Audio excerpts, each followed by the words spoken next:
Is fight or flight a trip worth taking? Or will it be a crash landing? Find out next on the cutting room floor.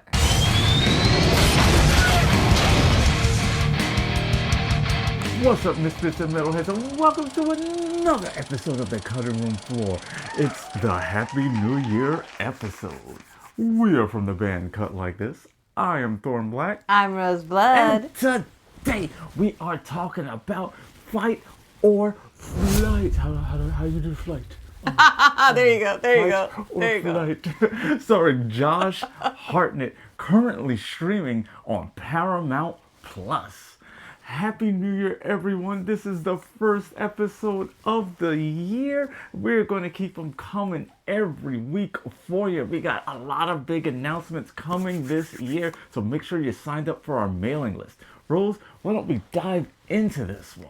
All right. Well, I'm going to give you a little picture here. Paint that picture. All right. We have a disgraced agent is given one last chance to escort a high-value target from Beijing airport. However, the flight is full. It is chock full of people trying to kill them. Very much in the vein of a Con Air, of a turbulence, this is a non-stop freaking thrill ride. Once the action starts, that's it. It's over. You're done. You're like in its thrall for the rest of the entirety of the movie.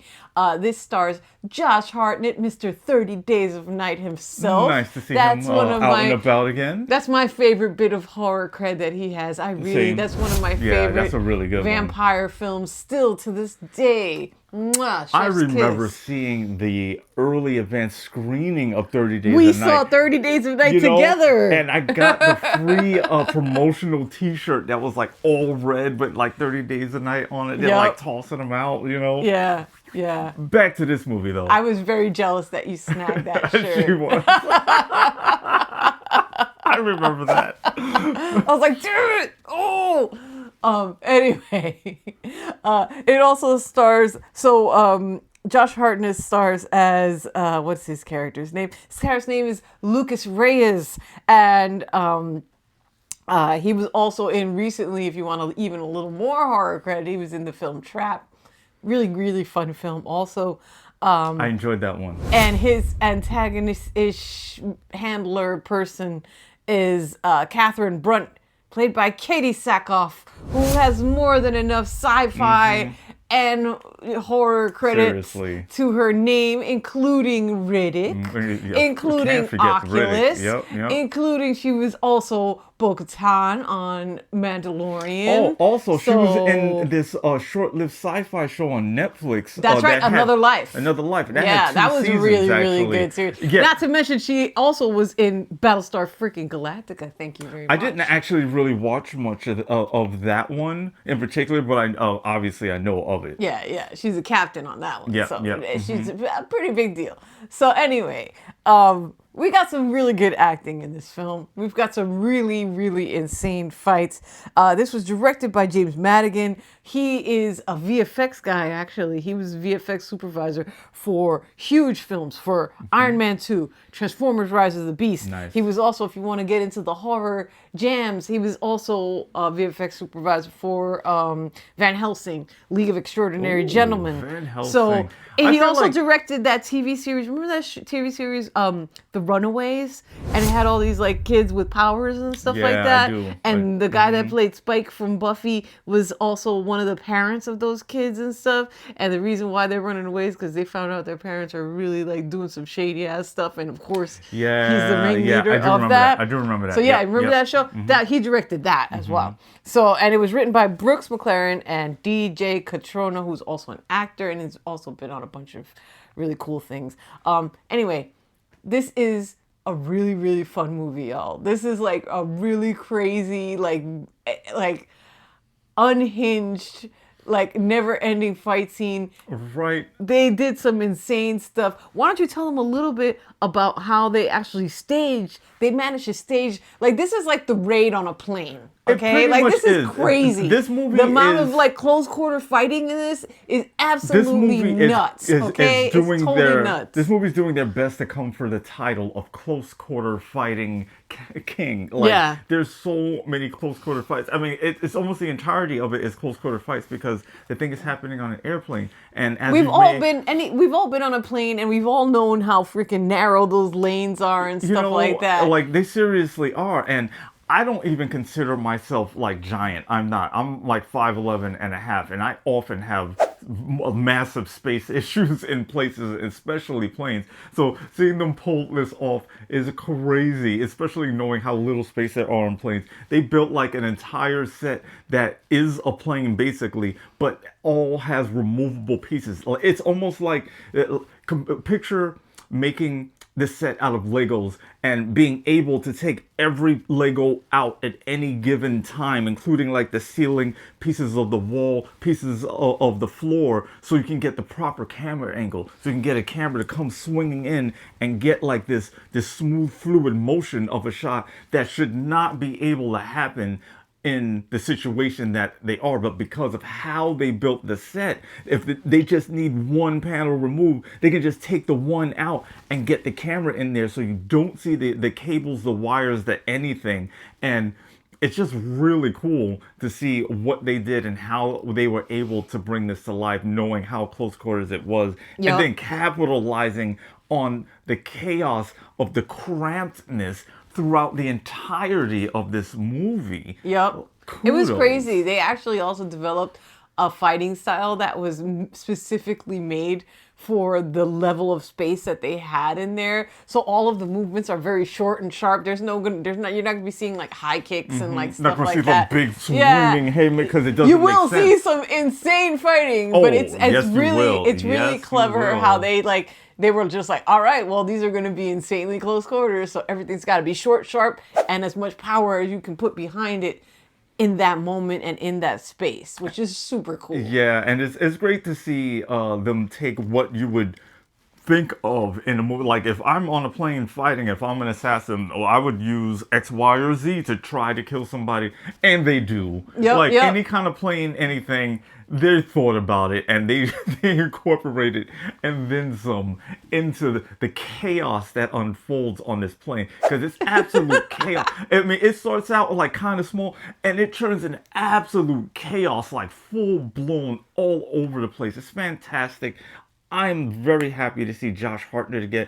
Yes. I like him. I just like him in He's stuff. really fun. He seems to also pick a lot of roles that I care for, a lot of stories that I care for, Yeah. as well as me liking him. So For sure. it just matches really well. I think all the supporting cast does an amazing job. Everybody does a crazy. Yes. Like you get to see some insane kills and crazy fights in this within the story structure of this, that it just like totally, if you've ever just wanted to know what's the most horrible thing you could do to another human being while you were in an airplane, you're gonna probably get to see it at some point in this fight, because they do some insane stuff. It's so much fun. It's super fun. I had a blast just like watching the behind the scenes and everything. It reminded me of my brother was super into cars, like car toys, when we were kids, and he had one that was basically built like you pressed one part of it. Like if you pressed like a certain part of the hood, it would just pop off. That's what I thought about when we were watching the behind the scenes, and they were talking about like, yeah, we could just remove like any chair, anything could just easily be moved and shifted out of the way in order to track the cameras around. They had like a lot of overhead like rigging and stuff of these cameras and like little tracks that like very silently let the camera move around so that it could capture each and every little piece of the insane action that you are going to see. People are going to be thrown, splattered, like power bombed, like knocked into things. It's so great. And we can't forget, the trailer ends showing her throwing Josh Hartnett a chainsaw. Yeah. I'm just going to leave that right there. I'm not going to say anything else about it because I don't think I need to. And needless to say, we love chainsaws here. Oh, in yes. the cutting room Yes, we floor. do. As a matter of fact, we love them so much that we created a whole rating system for them. So We like to rate our movies via chainsaw with 5 chainsaws being a masterpiece of cinema. 1 chainsaw putt-putting in the corner. That's not going to save you in a street fight. It's not going to do a darn thing. Okay? So, that being said, Thorn Black, how many chainsaws would you rate Fight or Flight? I am going to give Fight or Flight 4.5 chainsaws. Woo! This movie, it just does it for me. Like they're nailing the humor, they're nailing the action. I love the blend. I think that they really smack action comedy just like right where they need to. It's fantastic. The action is great. The fight stunt choreo team, they're crushing it. Everybody is giving their all in this movie, and it is highly entertaining, highly enjoyable, and brutal. Like the people are getting it. There's lots of deaths on this plane. People are getting it. And again, did I say the trailer ended with a chainsaw getting tossed? Just saying. Just saying. Just saying. Rose, what are you gonna give this one? All right. Let me think. Let me dig deep. 5. I'm gonna give it 5. You know me. I am the hyper, super excited one here at all times. I had so much fun with this film. It was so wild. It left me wanting more. It left me wanting a sequel super, super bad.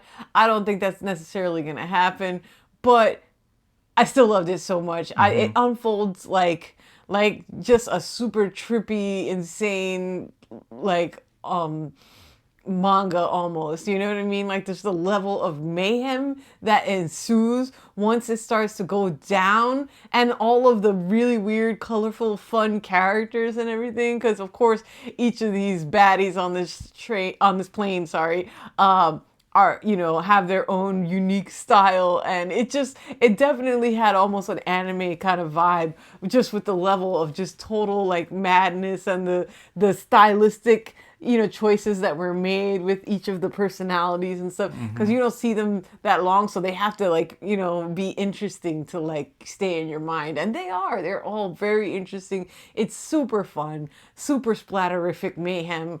I highly recommend it. Indeed. So you have your homework for the new year of this weekend. You're welcome. Dun, dun, dun, dun. We are working on some good things, some really good things, especially and including music for you guys. And we're going to have some announcements coming up this very month before January is over. And this current weekend, we're going to be meeting up with the whole team and, you know, seeing what's what, so we can nail some of these details to send out to you. So make sure you sign up for the mailing list. Buckle up. We're going to be in for a ride this year. Thanks for staying with us. That is all for today. We are from Cut Like This, and we are out.